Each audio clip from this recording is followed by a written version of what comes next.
Let's make Lao and Thai Issan Gaeng. This is also popular and made within the Hmong and Mien culture.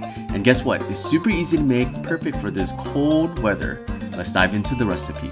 In a pot of water, add a dash of salt, bring it to a boil, followed by adding your lemongrass, sliced galangal, Kaffir Lime Leaves, and sliced beef flank.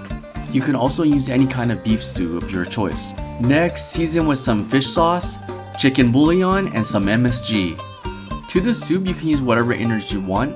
I did add some liver, some gizzard, some honeycomb tripe, and some heart.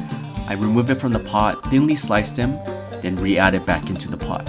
Cooking time will vary from 1 to 2 hours depending on how tough or soft you want your meat or the type of meat that you're using. Also, if you can get a hold of Paki Lud, which is really hard to find, so I went ahead and just used some chopped scallions for this. For the dipping sauce, you can use gel pia or gel b, which is beef bile, or you can make a pepper sauce. It's really up to you. If you like it bitter, then you can add that as a dipping sauce as well. If you guys are new to my channel and you enjoyed this video, support me by hitting that subscribe button. Let me know what you guys want me to make next, and I also food blog in SoCal.